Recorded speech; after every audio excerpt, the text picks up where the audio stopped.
오늘 이 성경에 나오는 고넬료라는 사람이 있습니다. 이 사람은 로마 군대의 백부장이었고 또 저 가이사랴라는 그 지역에 로마 전체 군대와 성을 지키는 경비 대장이었습니다.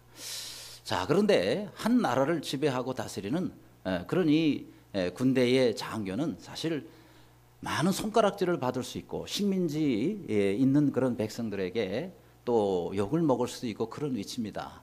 그럼에도 불구하고 이 고넬료라는 사람은 하나님의 특별한 은혜를 입었습니다.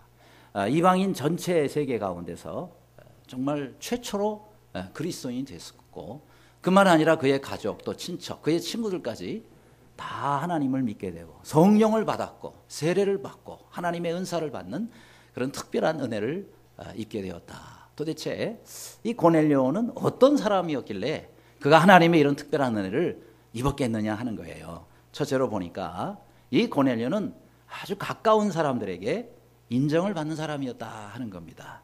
24절에 이튿날 가이사랴에 들어가니 고넬료가 그의 친척과 가까운 친구들을 모아 기다리더니라고 이렇게 말씀했습니다.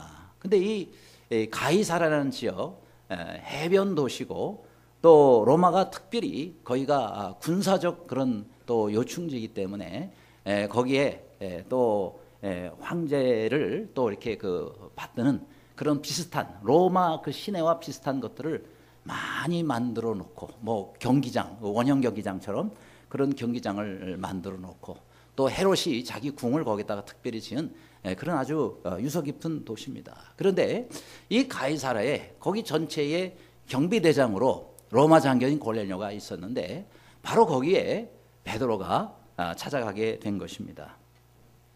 근데 이 베드로가 물론 본인이 가고 싶어서 간 것은 아니었고 하나님께서 특별히 가라 하시니까 그 계시를 받고 순종해서 가게 됐습니다. 근데 이 가이사랴에 베드로가 가니까 고넬료가 여기에 보니까 친척과 가까운 친구들을 다 모아서 기다리고 있었다라고 말씀하고 있습니다. 물론 우리가 이 구절을 그냥 지나치면 지날 수 있지만 그러나 그냥 지나치지 말아야 할 중요한 요소가 여기 한 가지 있습니다. 이것이 쉬운 일이었느냐 하는 겁니다. 절대 그렇지 않습니다. 여러분이 만일 제가 예전 교회 담임 목사인 제가 여러분 가정을 신방한다 할 때에 여러분도 이렇게 할 수 있겠느냐? 물론 어려울 겁니다. 그렇죠? 자기 가족 다 오라 그래서 모일 뿐만 아니라 또 친척들을 다 오라 그래서 친척들을 모아놓고 그 다음 또 자기의 친구들을 다 오라 그래서 다 모아놓고 기다리고 있었다. 결코 쉬운 일이 아니죠. 그렇죠? 어떤 가정을 제가 신방하면요 집안에 있는데도 예배 드릴 때 안 나오는 그런 사람도 있어요. 또 어떤 사람은 있는데도 도망하더라고요. 그래서 어쨌든 목사님하고 가능하면 안 만나려고 이런 사람들도 있는데 지금 이 고넬료는 오히려 멀리 살고 있는 사람들까지 다 오라 그래서 그래서 베드로를 기다리고 있었다 하는 겁니다. 여러분 이게 쉬운 일이 아닌 것처럼 이 고넬료는 바로 친구들 또 친척들 가족들에게 정말 인정받는 사람이었다는 거예요. 이런 인정을 받지 않으면 절대 이런 일을 할 수가 없습니다. 또 이 고넬료는 가만히 보니까 평상시에 많은 것들을 이웃들을 위해서 또 베풀지 않습니까? 그러니까 자기 가까이 있는 사람들은 또 얼마나 또 잘했겠어요. 그러니까 모여 하고 딱 한마디 하니까 다 모여왔다 하는 겁니다.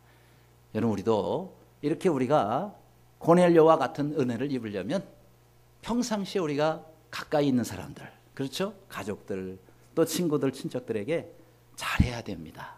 인정받아야 됩니다. 잘 베풀어야 됩니다. 그런 은혜가 있기를 간절히 바랍니다. 그럴 때 우리가 모이자 그러면은 그러자고 다 모일 수가 있는 겁니다. 히브리서 13장 16절에 그래서 이렇게 말씀하잖아요. 오직 선을 행함과 또 서로 나누어 주기를 잊지 말라. 하나님이 이 같은 제사를 기뻐하시느니라 그랬습니다. 자, 하나님께서 기뻐하시는 특별한 제사가 또 하나가 있어요. 그것이 뭐냐? 여기에 보니까 선을 행함 그리고 서로 나눠주는 일이라 그랬어요. 여러분 우리가 하나님 앞에 나와서 이렇게 예배드리고 찬송하고 이런 것만 하나님이 기뻐 받으시는 것이 아니라 우리의 매일매일의 삶 가운데 우리가 이웃들이나 아니면 가까이 있는 사람들에게 베풀고 섬기는 그것을 하나님께서는 받으시는 제사라고 그랬어요. 그러니까 우리가 하나님이 기뻐하시는 제사를 잘 드리려면 교회 안에서만이 아니라 교회 밖에서 우리가 살면서도 사람들에게 잘 베풀고 또 그들을 섬겨야 된다는 것입니다. 그렇게 하실 수 있기를 간절히 바랍니다. 그런데요, 여기서 고넬료는 한 단계 더 나아갑니다. 이렇게 하나님이 기뻐 받으시는 제사로 사람들을 잘 섬기고 베풀고 구제했을 뿐만 아니라 기회가 됐을 때 그들을 다 한자리에 모았습니다. 다 자기 집으로 오라 그랬습니다. 그러면서 기다렸다 그랬습니다. 이게 왜 중요하냐? 여러분, 우리가 좋은 일이 있을 때 물론 뭐 나 혼자만 그것을 누리는 것도 누가 뭐라 그러겠어요. 근데 이 고넬료는 그렇게 하지 않았습니다.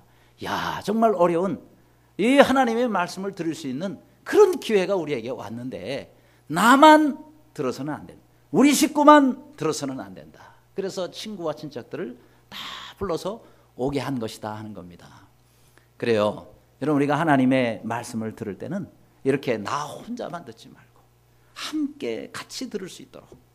그래서 이런 일이 어떻게 해서 결과가 나타났습니까? 어떤 결과가 일어났죠? 네, 이들이 다 그래서 하나님을 믿게 됐고 또 그리스도인이 되게 됐고 다 구원받았고 성령 받았고 다 은사를 받았고 다 세례를 받는 일이 이 자리에 모였던 사람들에게 다 일어났다는 사실입니다. 그래서 이 고넬료 한 사람으로 인해서 그와 관련된 사람들이 다 구원받게 됐으니 얼마나 축복된 일이냐 하는 겁니다. 그래서 이 고넬료는 많은 사람을 정말 옳은 대로 돌아올 수 있도록 그렇게 만들었습니다. 다니엘 선지자가 그래서 다니엘 12장 3절에서 이렇게 말씀하고 있지 않습니까? 많은 사람을 옳은 대로 돌아오게 한 자는 별과 같이 영원토록 비추리라 그랬습니다. 우리의 삶이 땅에서 잠깐 비추다가 없어지는 세상의 연예인, 뭐 스포츠 스타 이런 스타들이 있을 수 있죠. 얼마 지나면 다 사라지고 없어집니다. 그런데 별과 같이 영원토록, 그것도 땅이 아니라 하늘에서 영원토록 비추는 사람 누구냐? 많은 사람을 옳은 대로 돌아오게 한 자입니다. 그렇지 않습니까? 어떤 사람은 많은 사람을 사망으로 인도하는 이단 교주도 있어요. 또 어떤 사람은 배 타고 있는 사람들 다 죽게 내버려두고 혼자만 도망가는 선장도 있는 것입니다. 우리는 반대로 살아야 됩니다. 사람을 죽이는 사람이 아니라 살리는 사람, 많은 사람을 살리는 데 앞장서는 사람, 나 혼자만이 아니라 다른 사람도 살리고 나 혼자만 구원받는 게 아니라 나와 가까운 데 있는 사람, 이웃 사람들을 다 주님 앞으로 인도할 수 있는 그런 삶을 사시는 모두가 되시기를 간절히 바랍니다. 두 번째로 이 고넬료는 매우 겸손한 사람이었습니다. 25절에 마침 베드로가 들어올 때에 고넬료가 맞아 발 앞에 엎드려 절하니 라고 말씀하고 있습니다. 자, 이제 베드로가 들어가 보니까 고넬료가 보자마자요 넙죽 엎드려서 절을 하는 거예요. 여러분, 이게 절이 결코 쉬운 게 아닙니다. 우리도 그렇게 하기 어렵잖아요. 그런데 더군다나 이 고넬료는 당시 로마 군대의 장교였습니다. 자기 밑에 부하가 얼마나 많고 또 이 고넬료가 또 지배국의 그런 장교이기 때문에 권세가 대단합니다. 그런데 말이죠, 자기의 피지배 식민지 하에 있는 그 나라의 공식적인 무슨 직함이 아무것도 없는 그런 베드로가 자기 집으로 올 때에 그 앞에서 넙죽 엎드려 절했어요. 이거는요 황제한테나 할 수 있는 그런 태도라 그래요. 그런데 지금 이 고넬료가 베드로에게 지금 그렇게 하고 있다라는 거예요. 왜 그랬을까요? 네, 딱 한 가지 이유 때문에. 한 가지 이유. 뭐냐면 이 베드로가 하나님께 쓰임 받는 사람, 하나님의 사람이었기 때문에 그렇다 하는 겁니다. 그래서 베드로는 이 고넬료는 베드로를 사람으로 봤다기보다도 하나님이 특별히 보내셔서 온 사람으로 알고 그 앞에 이렇게 엎드려 절했다 하는 겁니다. 그러면 이 고넬료는 무슨 기준으로 사는 사람이에요? 사람의 기준, 사람의 잣대로 사람을 평가하지 않았다는 거예요. 무슨 사회적 신분을 가지고 평가하며 그걸 기준으로 삼지 않았다는 겁니다. 여러분, 이 고넬료는 바로 하나님의 기준, 하나님의 잣대로 사람을 보고 평가했다는 겁니다. 이게 참 중요합니다. 우리도 이렇게 기도하면 좋겠어요. 하나님, 내 눈이 사람의 눈이지만은 그러나 사람의 기준으로 이 사회의 잣대로 사람들을 보고 평가하지 않게 하여 주옵소서. 하나님의 눈을 가지고 하나님의 기준을 가지고 하나님의 잣대를 가지고 바라보며 평가할 수 있게 하여 주옵소서. 눈은 두 종류가 있잖아요. 사람의 눈과 하나님의 눈이 있습니다. 우리는 하나님의 눈을 갖도록 힘써야 됩니다. 모든 것을 바라볼 때 하나님의 잣대로 그렇게 바라보면 아마 가장 정확하게 우리가 평가하고 바라보는 그런 모습이 아니겠습니까? 날마다 하나님의 눈을 가지고 하나님의 잣대로 사는 모두가 되시기를 간절히 바랍니다. 그렇게 보니까 자신이 로마 군대의 큰 장교지만 하나님의 사람 앞에 보니까 너무너무 자기는 부족하고 또 너무너무 아무것도 아닌 거예요. 그래서 그 앞에 납작 엎드립니다. 얼마나 겸손한 사람이냐는 거예요. 하나님이 그 사람을 얼마나 귀히 보겠어요. 오늘도 마찬가지입니다. 우리가 겸손해야 돼요. 서로 섬기라 그러잖아요. 예수님도 하나님의 존재로서 이 땅에 오셨지만 제자들의 그 더러운 발을 씻겨주시면서 너희도 이와 같이 하라 라고 말씀합니다. 섬기는 것이요 정말 어렵습니다. 쉬운 게 아니에요. 그러나 그렇게 하라라고 주님은 말씀합니다. 섬길 수 있는 모두가 되시기를 바랍니다. 겸손해야지 섬길 수 있어요. 여러분 교만한 사람은요 절대 섬기지를 못합니다. 섬김을 받으려고 힘쓰지 절대 섬기려고 하지 않습니다. 어려운 거예요. 직장에 들어가도 섬기시기를 바라고 학생들이 학교에 가도 섬기기를 바라고 어느 모임이든지 단체든지 들어가도 항상 섬기려고 힘쓰는 모두가 되시기를 바랍니다. 그럴 때 하나님께서 우리를 높여주신다 그랬어요. 그럴 때 하나님께서 우리에게 아끼시는 복이 없다 그랬어요. 여러분 저 경기도 하남에 가면 거기에 하남 고등학교라고 있어요. 근데 그 학교에 저도 며칠 전에 홈페이지에 들어가 보니까 그 학교에 모토가 있습니다. 그게 뭐냐면 경천애인이에요. 하나님을 경외하고 그리고 사람을 이웃을 사랑하자라는 하나님의 말씀이 기초되어 있는 그런 학교입니다. 그래서 이 학교는 그렇게 해서 시작이 됐어요. 그렇죠. 고등학교는 공부하는 곳입니다. 그런데 모든 지식의 근본은 하나님을 경외하는 데서부터 온다. 그런 믿음을 가지고 세운 고등학교가 하남고등학교. 이 학교의 초대 이사장이 누구였냐면 송정윤 여사라는 분이에요. 근데 이분이 초기에 학교 겸 그다음에 고아원, 보육원을 운영할 때 일이었습니다. 이 학교를 위해서, 이 고아들을 위해서 미국에서 계속해서 매달 100불씩 보내주는 분이 있었어요. 근데 지금의 100불이면 한 12만 원 채 안 되는 그리 큰 돈은 아닐 거예요. 물론 요즘도 우리가 매달 그렇게 10몇만 원씩 다른 데서 이렇게 기증하고 여러분이 그렇게 보낸 쉬운 일은 아니겠죠. 근데 이때가 언제입니까? 그런데 이때의 여러분 100불이라 그러면은 지금의 1000불이 넘을 거예요. 10배가 넘을 거예요. 그럼 우리식으로 계산해도 120만 원 정도 되는 거 아니겠어요? 그런데 계속해서 보내오길래 너무 고마워서 나중에 수소문해가지고 알아봤어요. 그랬더니 그분이 누구냐면 어떤 할머니 한 분이에요. 한 달에 이분이 열심히 힘든 가운데 이분이 다리를 저시는 분이에요. 몸도 정상이 아니고 나이 많으신 할머님이 뭔 일을 해서 돈을 벌겠어요. 그러니까 아주 보나마나 아주 힘든 일을 하면서 겨우 한 달에 150불을 버는 거예요. 한 달에 150불 버는데 그중에 15불은 11조 헌금하고 또 그중에 10불은 감사헌금으로 드리고 그중에 5불은 세금으로 드리고 나머지 20불 가지고 본인이 한 달을 생활하는데 그중에 100불을 150불 가운데 100불 3분의 2를 한국에 모르는 과들을 위해서 매주마다 매달마다 송금을 하고 있었다는 거예요. 그것도 무려 20년 동안이나. 그래서 이걸 받는 힘이 너무 감동을 해서 야 정말 너무너무 감사하구나. 그런 그 은혜를 입고 세워진 것이 바로 하남고등학교입니다. 참 놀랍지 않습니까? 여러분 돈이 많다고 잘 섬길 수 있는 게 아닙니다. 그런 마음이 참 중요하잖아요. 그 할머니의 남들이 볼 때는 그리 크지 않은 돈이 될 수 있을지 모르지만은 이 할머니에게는 얼마나 큰 돈이겠습니까? 마찬가지입니다. 오늘 우리가 겸손한 사람이 돼서 늘 섬길 수 있는 데까지 나아갈 수 있으면 좋겠습니다. 섬김이 꼭 우리가 이렇게 다른 사람 필요를 이렇게 채워주기 위해서 일하는 것만 섬김이 아니고 물질로 드리는 것도 섬기는 거고, 기도하는 것도 섬기는 거고, 수고하고 봉사하는 것도 섬기는 거고, 위로하는 자리에 함께 가 있는 것도 그것도 섬기는 거예요. 아무쪼록 이렇게 고넬료처럼 늘 겸비하여서 모든 사람을 섬길 수 있는 모두가 되시기를 간절히 바랍니다. 세 번째로 이 고넬료는요, 하나님께서 특별히 기억하시는 사람이었습니다. 31절 말하되 고넬료야 하나님이 내 기도를 들으시고 내 구제를 기억하셨으니 라고 이렇게 말씀하고 있습니다. 자, 근데 이 말씀의 배경을 잠시 살펴보는 게 필요합니다. 우선 이 고넬료는 베드로 사도를 어떻게 해서 모시게 되었는가. 요바에 있던 이 베드로가 가이사랴까지 꽤 멉니다.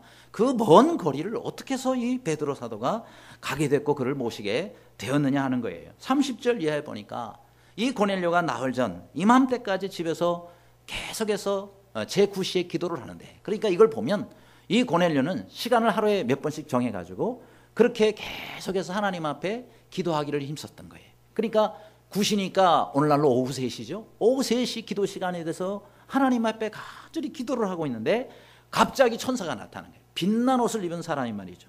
내 앞에 서서 말하되 고넬료야 하나님이 내 기도를 들으시고 내 구제를 기억하셨으니 너는 요바에 사람을 보내서 베드로라 하는 사람은 그 시몬을 찾나라. 그가 바닷가 무도장이 시몬의 집에 유숙하느니라 라고 하나님께서 천사를 통해서 말씀을 해주신 거예요. 그래서 그 말씀, 베드로를 누군 줄 알겠어요. 그런데 자기 밑에 수하 있는 사람들을 보내서 베드로를 모셔오도록 그렇게 하게 돼서 베드로가 옵니다. 베드로도 절대 올 사람이 아니죠. 왜요? 이방인에게 유다인에게 가겠습니까? 안 갑니다. 그런데 하나님이 또 베드로에게는 또 다른 계시를 또 줍니다. 그래서 너는 내가 보내는 그 사람에게로 가라. 구체적으로 말씀해 주셨어요. 보니까 딱 맞습니다. 이야, 하나님이 보내셨구나. 그래서 순종하고 이방인에게로 베드로가 오게 된 겁니다. 근데 여기서 고넬료가 이런 은혜를 입은 그 이유를 보니까 성경이 이렇게 말씀했어요. 저가 늘 기도하는 일에 힘썼다. 그리고 구제하는 일이 많았다라고 말씀하고 있습니다. 두 가지죠. 하나는 기도하는 일. 이게 뭐예요? 하나님과의 관계입니다. 이걸 우리가 수직적 관계라고 그러죠. 그 다음에 사람들에게 구제하는 것이 많았다. 이거는 수평적 관계를 잘한 겁니다. 그러니까 우리 사람이요, 두 가지를 잘해야 돼요. 하나는 먼저 하나님과의 관계가 잘 돼야 됩니다. 그 다음 하나님과의 관계만 좋아서는 안 됩니다. 이제 하나님이 뭘 기뻐하세요? 이웃들을 하나님의 사랑을 가지고 섬기기를 하나님이 원하신다는 겁니다. 여러분, 십계명도 앞에 4계명까지는 하나님과의 관계예요. 뒤에 6가지 계명은 사람과의 관계를 말씀하고 있지 않습니까? 마가복음 12장에도 뭐가 제일 하나님 제일 크고 좋은 계명입니까? 라고 물으니까 예수님이 뭐라고 말씀하셨어요? 크고 첫째 되는 계명이 뭐라 그랬어요? 하나님을 내 뜻과 마음과 정성과 목숨까지 다해서 내 하나님 여호와를 사랑하라. 하나님과의 관계. 그 다음 내 이웃을 내 몸과 같이 사랑하라. 이거 뭐예요? 수평적인 관계. 이걸 또 그것이 둘째 계명이라고 말씀하고 있습니다. 그렇습니다. 이 가만히 고넬료에 대한 기록을 보니까 이 고넬료는 이 두 가지가 항상 표현이 돼요. 10장 2절 말씀에도 보면 그는 경건하여라고 그랬어요. 이 경건했다는 게 뭡니까? 하나님과의 관계가 제대로 되어 있는 사람입니다. 근데 그 다음에 연결되는 게 온 집안과 더불어 하나님을 경외하며 있어요. 온 집안 식구들도 함께 했습니다. 이야, 이 수평적인 관계가 또 잘 됐구나. 그 다음 백성을 많이 구제하고 그랬어요. 백성 구제가 뭐죠? 수평적인 관계입니다. 그 다음 하나님께 항상 기도하더니 그랬어요. 이건 또 수직적인 관계입니다. 야, 그러니까 고넬료는 구태여 점수를 매겨보자면 100점짜리예요. 왜냐하면 하나님과의 관계와 사람과의 관계를 너무너무 잘한 사람입니다. 여러분도 하나님 앞에서 이렇게 사실 수 있기를 바랍니다. 둘 다 어렵잖아요. 어떤 사람은 하나님과의 관계는 좋은데 사람과의 이렇게 베푸는 거는 하나도 안 되는 경우도 있고, 반대로 사람에게는 관계가 좋아가지고 잘하는데 하나님께는 인색한 사람도 있단 말이죠. 이 두 가지가 잘 되는 게 어려운 일이지만 매우 중요하다. 그래서 우리의 신앙이 수직적인 관계, 수평적인 관계, 이것이 잘 되도록 힘써야 됩니다. 그렇게 사실 수 있기를 간절히 바랍니다. 그랬더니 어떤 결과가 왔어요? 여기 보니까 그 기도와 구제가 하나님 앞에 상달되어 특별히 기억하심이 되었다라고 말씀하고 있는 겁니다. 자, 여기서 우리가 주목할 단어가 있죠. 뭐예요? 상달되었다라는 말씀. 이 상달되었다라는 것은 뭐예요? 하나님 앞에 올라갔다는 겁니다. 그럼 어떻게 해서 올라가느냐? 이것이 바로 구약시대의 제사법과 연결이 돼요. 제사 가운데서 가장 중요한 제사가 뭐냐면 바로 번제입니다. 번제는 짐승을 전부 각을 뜨고, 그 다음에 또 살과 뼈를 바르고, 그 다음 내장까지 다 발라가지고, 그렇게 해서 이것을 다 태워서, 재만 남도록 태워서 다 올려보내는 것이 번제입니다. 그런데 바로 이 번제를 통해서 그 향을 하나님께서 맡으시고 기뻐하신단 말이죠. 그런 것처럼 우리가 하나님 앞에 지금 기도하는 거라든지 또 다른 사람이 구제하는 거, 이런 것도 전부 하나님 앞에 구별해서 다 올리는 거예요. 근데 하나님께서 그걸 보시고는 기뻐하셨다는 거예요. 그 향을 맡으시고 기뻐하셨다. 왜요? 그 모든 것이 다 하나님께 상달됐기 때문에. 따라서 우리가 기도를 해도 하나님께 상달되는 기도를 드릴 수 있기를 바랍니다. 그래서 내 앞에서만 머물다가 땅에 떨어지는 기도가 아니고, 내가 기도로 드리는 모든 기도가 전부 하나도 떨어지지 않고 하나님 앞에 번제의 그 모든 연기가 다 올라가는 것처럼 다 올라갈 수 있는 기도가 되기를 바라고요. 또 우리가 구제하고 다른 사람을 섬기는 모든 것도 하나님 앞에 상달되는 구제와 섬김이 되기를 바랍니다. 우리가 예배를 드리는 것도 하나님께 상달되는 예배가 되기를 바라고, 우리가 찬송을 하는 것도 하나님께 상달되는 찬송이 될 수 있기를 간절히 바랍니다. 이런 삶을 우리가 살아야 되는 거예요. 그래서 하나님께서 그것을 특별히 기억하신다. 아니, 하나님이 기억 못하시는 게 어디 있겠어요? 아무도 몰래 행하는 거 하나님 다 알고 계신답니다. 그래서 하나님이 아시는 그 기억이 아니고, 하나님께서 많은 사람들 가운데 특별히 그 사람이 하는 일을 기억하고 표를 해놓는 거란 말이죠. 마찬가지입니다. 우리가 오늘 주님 앞에 예배를 드려도 다 똑같이 예배드리지만 하나님이 특별히 기억하시는 예배가 될 수 있기를 바라고요. 하나님이 특별히 받으시는 그런 또 찬송이 되기를 바라고. 어떤 섬김? 우리가 오늘 하나님 앞에 또 예물을 드리잖아요. 다 하나님 앞에 헌금하지만 특별히 하나님이 기억하시는 그런 또 하나님 앞에 드리는 헌신이 될 수 있기를 간절히 바랍니다. 하나님께 드려도 하나님께서 밀쳐내는, 받지 않으시는, 거부하시는 그런 제물이 아니고 하나님께서 기쁨으로 흠양하시는 그런 예물들이 되어야 되지 않겠습니까? 그렇게 해서 하나님께 특별히 기억함을 받는 삶을 사시는 모두가 되시기를 간절히 바랍니다. 한 아이가 있었습니다. 마을 뒷동산에서 친구들하고 재밌게 이제 놉니다. 그런데 신나게 뛰놀던 아이가 낙엽 속에서 말이죠, 뭔가 하나를 발견해요.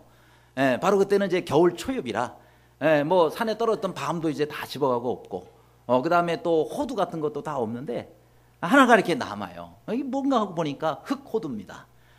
그래서 야, 이거 호두가 하나 있네. 그리고 먹으려고 주머니 속에 넣었어요. 그리고 이제 집에 가서 먹으려고 생각하고 이제 아이들끼리 노는 게 끝나고 저녁 때가 돼가지고 얘가 집으로 가는데, 가면서 생각하는 거예요. 아, 맞아, 우리 아버지가 흙호두를 좋아하시지. 이거 내가 먹지 말고 아버지 갖다 드려야지. 그러고는 이 아이가 이제 집으로 갑니다. 아빠 그래요. 왜? 아빠 있잖아, 내가 오늘 산에서 놀다가 이거 내가 찾았거든, 발견했거든. 근데 이거 아빠 먹어요 하고 아빠에게 줍니다. 그러니까요, 이 아버지가 너무 고마운 거예요. 자기가 흑호도 좋아하는 걸 어떻게 알고. 그러면서 고맙다 이 녀석아, 그러면서 받았어요. 그러고 난 다음에 세월이 지납니다. 20년의 세월이 흘렀어요. 그래서 이 아이가 이제 청년이 됐는데 아버지가 돌아가시게 됐습니다. 그래서 그 돌아가신 아버지 유품을 정리를 하면서 아버지 서랍을 열어보니까 거기에 흑호두가 하나가 있는 거예요. 그래서 아니, 호두가 남았네. 물론 아버지가 흑호두를 좋아하시니까 그 뒤로도 뭐 흑호두를 여러 번 드셨지 않았겠어요? 이거 뭔 호두지? 그러면서 어머니한테 이제 묻습니다. 어머니, 여기 아버지 서랍에 흑호두가 하나 있네요. 어머니가 대답합니다. 그게 거기 있었구나. 그런데 그거 말이야, 네 아버지가 네가 어릴 때 아버지한테 그 흑호두 산에서 주워다 갖다 드렸잖아. 바로 그 호두란다. 아버지께서는 그걸 가끔들 꺼내 보시면서 그러고는 또 미소를 짓곤 했지. 이 청년이 그 말을 듣는 순간 눈에서 눈물이 핑 도는 거예요. 자기가 까맣게 잊고 있었던 일인데 그 하나의 흑호두, 그거 뭐 먹어봐야 그 양이 얼마나 되겠습니까? 근데 아버지는 평생 그것을 정말 보물같이 여기면서 그거를 보시고는 드시지 않고 늘 보면서 미소를 지으셨다는 겁니다.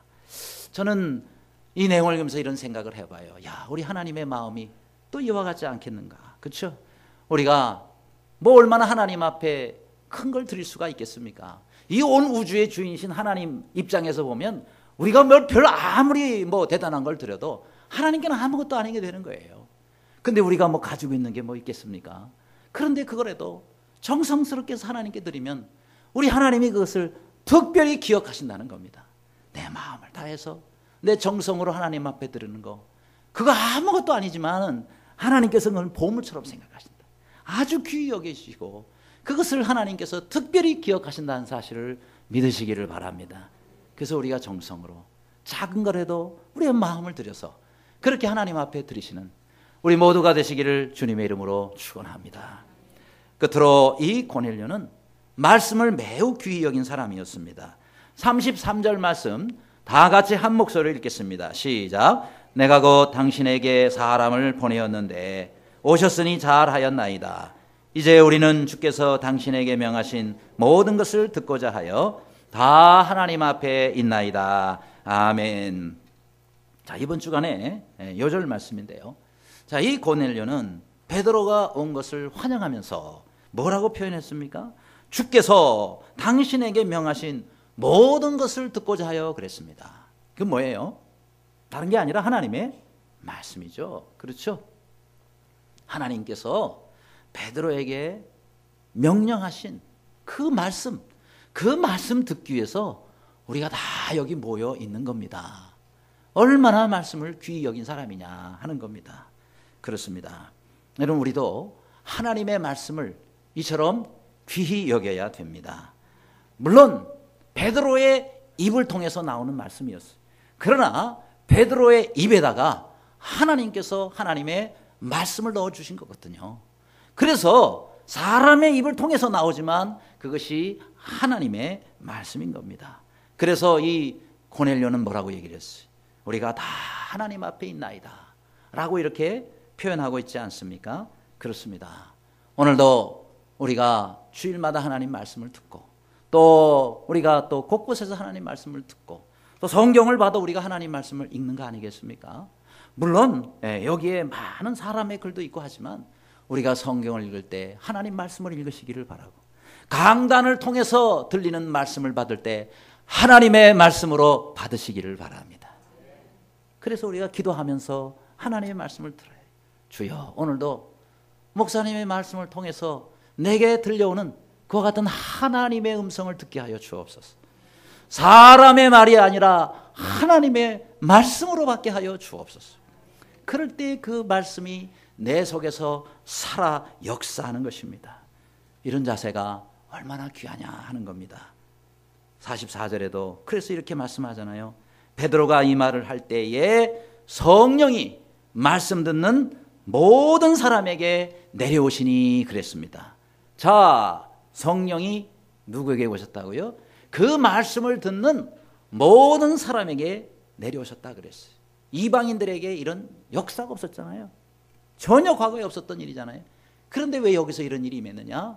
저들이 전부 하나님의 말씀으로 그 말씀을 받고 있었기 때문에 성령이 그들 가운데 역사를 하신 겁니다. 오늘도 마찬가지입니다. 우리가 강단을 통해서 하나님이 들려주시는 그 말씀을 하나님의 말씀으로 알고 그 말씀을 받을 때 성령이 여러분 가운데 임할 줄로 믿습니다.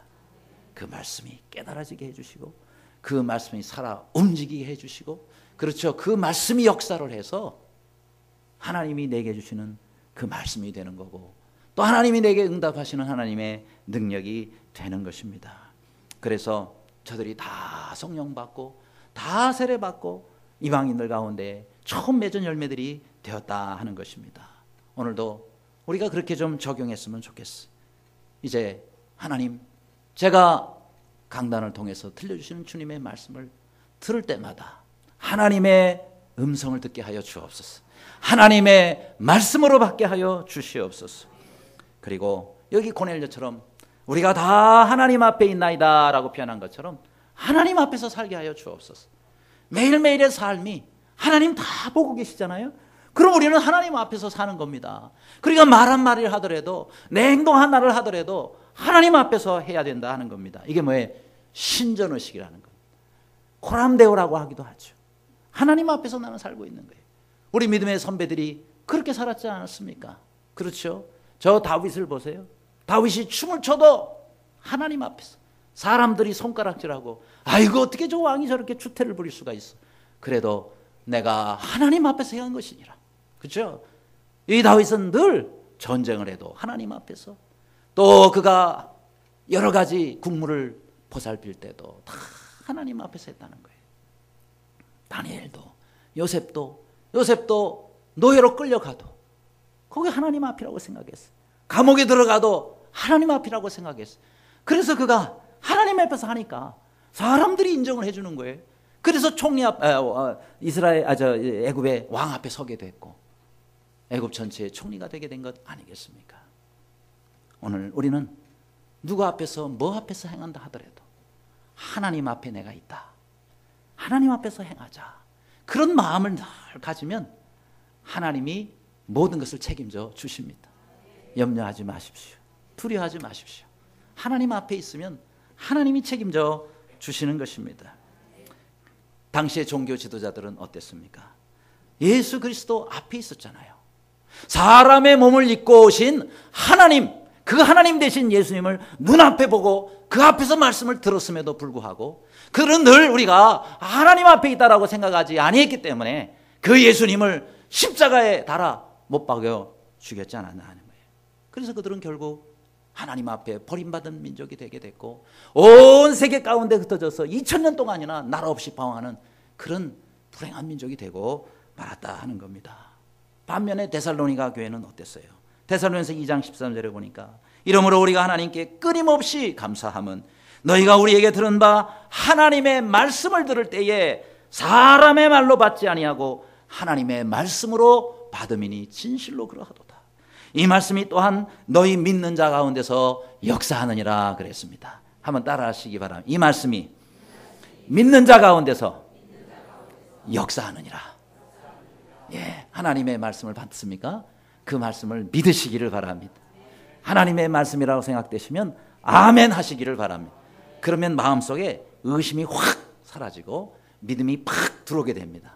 예, 그래서 우리가 하나님 말씀 들 때는 그래서 아멘 하는 거예요. 왜요? 아멘 할 때 그 말씀이 믿어지면서 그 믿어지는 가운데 말씀이 역사를 하는 거예요. 아무리 하나님의 말씀을 많이 들어도요, 아멘 하지 않고 믿지 않은 사람은 아무런 역사가 일어나지 않습니다. 우리가 똑같이 하나님을 믿고 똑같이 하나님의 말씀을 믿으면서 왜 하나님의 말씀을 제대로 믿지 않느냐.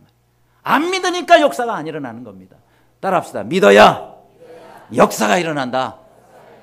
하나님의 말씀을 믿어야 역사가 일어나는 겁니다. 그러므로 말씀이 믿는 자 가운데서 역사한다. 이 말씀은 진리예요. 특히 믿는 자 가운데서 이 말씀은 뭐예요? 우리 인생의 방향을 정해줍니다. 하나님의 말씀은요, 우리의 인생의 방향을 잡아주는 거예요. 물론 우리가 열심히 사는 거, 또 빨리 하려고 하는 거 중요하지만 더욱 중요한 것은 방향이 바르게 돼야죠. 아무리 빨리 가면 뭐합니까? 거꾸로 가고 있단 말이에요. 반대 방향으로 가고 있단 말입니다. 잘못된 방향으로 가고 있단 말입니다. 그러면은요, 아무 소용없는 거예요. 다시 돌아와야 되는 겁니다. 그래서 하나님의 말씀은 우리에게 있어서 정말 나침반과 같은 이 방향을 정해주는 거 얼마나 중요한지. 여러분, 방향이 없는 열심은 무의미한 겁니다. 김연아 선수가 지난번에 우리 러시아 소치 동계올림픽 때서 이제 쇼트 프로그램이 끝났단 말이에요. 거기서 1등을 했어요. 아, 기대가 됐어요. 근데 마지막 프리스케이팅이 이제 끝났는데 우리가 예상했던 점수만큼 못 나왔잖아요. 아, 근데 그것이 끝난 다음에 김연아 선수가 이런 얘기를 했습니다. 그동안 제가 가장 힘든 게 있었습니다. 그게 뭐냐면은 동기부여가 약하다는 거예요. 동기부여가. 왜 그랬을까요? 예, 이미 4년 전에 밴쿠버 동계올림픽 때 김연아 선수가 목표했던 걸 다 이뤘어요. 그렇죠. 원했던 올림픽에서 금메달도 따게 됐고, 그 다음 또 세계 신기록을 세웠지 않았습니까? 그런데 이제는 4년 지난 다음에 또 다른 금메달을 또 하나 내가 딴다는 게 내게 뭔 의미가 있는가, 이래 생각하면서 너무너무 동기부여가 이게 세워지지 않는 거예요. 그러니까 그게 너무너무 힘들었다는 거예요. 4년 동안을 또다시 내가 이렇게 해야 되는가. 물론 본인이 세운 목표가 있었다면 그것을 하지만 그 세운 목표가 너무 약했다는 거예요. 그래서 물론 김연아 선수 참 잘했고 은메달도 금메달 같은 은메달을 땄지만은 본인에게 있어서는 참 동기부여가 약한 것이 그것이 너무 힘든 것이었다. 그래요. 사람을 가장 괴롭히고 견딜 수 없게 만드는 것이 뭐냐? 내가 무의미한 일을 하고 있다는 겁니다. 방향이 정해지지 않고 비전 없이 산다는 거. 여러분 이것이 얼마나 사람이 힘들게 하는 일인지 모릅니다. 그래서 가치 없는 열심은 오래 지속될 수 없다라고 말하지 않습니까? 성공하는 사람들의 7가지 습관을 책을 쓴 바로 스티븐 코비. 이 사람이 쓴 책 가운데 소중한 것을 먼저 하라는 책이 있습니다. 역시 이 책도 베스트셀러가 되었는데 그 책의 앞부분에 이 스티븐 코비가 자신의 그 결혼한 딸과 대화하는 장면이 나옵니다. 이 딸이 이제 자녀를 낳는데 자녀가 아주 어리잖아요. 근데 이제 출산 후에 아이를 뒤치다거리 할 수밖에 없습니다. 하루 종일 붙어가지고 애하고 씨름하다가 보니까 자기가 하고 싶은 일 못하는 거예요. 그러니까 막 푸념을 합니다. 아빠, 이 어린애 하나 키우느라고 내 할 일 내가 하지 못하는 거, 나 너무 힘들어요. 내게 주신 은사들이 있는데 하나님이 내게 주신 이거 활용하지 못하고 내가 지금 이 애한테 붙잡혀가지고 내가 이렇게 시간 낭비하고 있는 거 이거 너무 힘들어요 라고 이야기를 했대요. 그때 스티븐 코비가 이렇게 말합니다. 얘야, 너 시간 관리하는 거 그렇게 신경 쓰지 말아라. 달력 아예 없애버려. 아예 없애버려. 그리고 내가 지금 하고 있는 일, 내 인생에 가장 중요한 그 아이가 아니냐. 그 아이를 돌보는 거 감사해. 그리고 그 아이를 또 네가 정말 뒤지다거리하고 애 보는 거 그거 즐기도록 해라. 그리고 너 이거 명심해라. 인생에서 가장 중요한 것은 시간이 아니라 방향이거든. 이런 얘기를 해줬다는 거예요. 그래요. 여러분 우리가 시간 참 중요합니다. 우리 현대인들이 시간을 얼마나 소중하게 여깁니까? 그런데 여러분 시간보다 더 중요한 것은 방향이라는 사실입니다. 우리 예수님을 보세요. 예수님이 이 땅에 오셔서 얼마나 사셨어요? 그렇죠? 아니 공생에 딱 3년 반도 안 되잖아요. 그것 동안 인류의 모든 구원 사역을 다 이루어 주셨습니다. 아니 예수님의 인생 전체를 놓고 보자고요. 33세 돌아가셨어요. 그러면은 우리 보통 사람들 보면은 반도 안 되는 수명입니다. 그러면요 얼마나 예수님은요 객관적으로 볼 때 너무 적은 시간을 살다 간 거예요. 그렇죠? 그런데 우리 주님은 다 이루었다라고 말씀하셨어요. 우리의 구원 사역을 위해서 하나도 빠짐없이 다 완성하시고 가신 겁니다. 우리가 시간의 관점에서 보면 예수님은 정말 불행한 분이 될 수 있지만 우리 주님께서 나가신 그 방향으로 놓고 보면은 우리 전부 그 방향대로 가야 되지 않겠습니까? 예수님이 사신 그 방향, 예수님이 또 가신 그 방향으로 우리가 가야 되지 않겠느냐 하는 겁니다. 그래서 우리는 주님이 정하시고 가신 그 방향 따라 사는 사람들입니다. 내가 얼마나 오래 사느냐도 중요하지만 얼마나 내가 방향을 바로잡고 제대로 살고 있느냐 이것이 중요하다 하는 겁니다. 내가 남들보다 몇 년을 더 살고 몇십 년을 더 살았다 이게 더 중요한 것이 아니고 내가 지금 단 1년을 살더라도 5년을 살더라도 정말 하나님께서 기뻐하시는 바른 방향으로 내가 지금 가고 있느냐 이것이 중요하다는 거예요. 이번에 세월호 사건도 그렇지 않습니까? 제가 어제 그제 금요일 날 제가 보고 있는 신문을 보니까 그 신문 한쪽 귀퉁이에 이런 기사가 나왔어요. 우리나라 사람들은 수입을 올리기 위해서 배의 몸집 무게를 더 늘렸다는 거예요. 반면에 일본 사람들은 안전을 위해서 배의 무게를 더 줄이고 그리고 더 낮췄다는 거예요. 완전 우리나라가 이제 반대입니다. 여러분 이 세월호 우리가 잘 알지만 거기다가 사람 더 태우기 위해서요 뒤에 이렇게 개조 작업을 합니다. 그럼 무게중심이 훨씬 더 올라갑니다. 올라가면 더 밑에를 더 무겁게 해야 되는데 오히려 화물을 더 실었어요.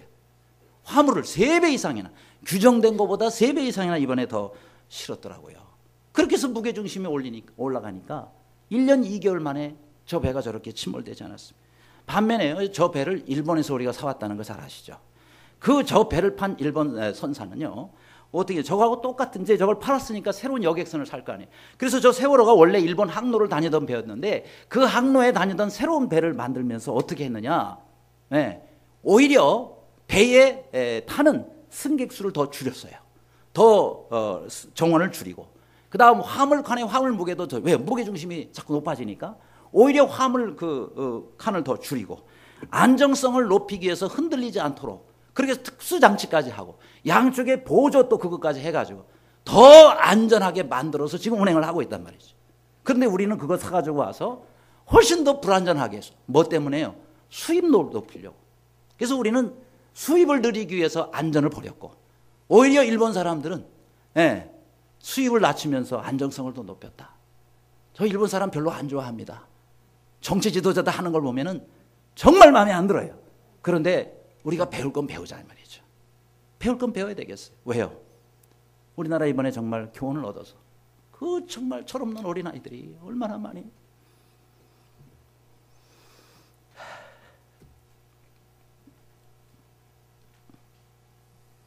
참 고귀한 생명들이 희생이 됐습니다. 우리 어른들 때문에.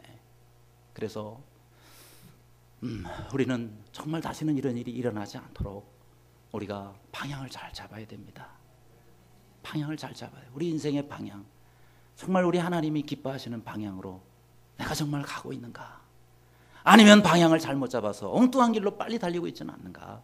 잘 살펴서 우리 하나님이 기뻐하시고 또 우리 하나님의 영광을 위해서 바른 방향으로 힘껏 달리는 우리 모두가 되시기를 주님의 이름으로 축원합니다.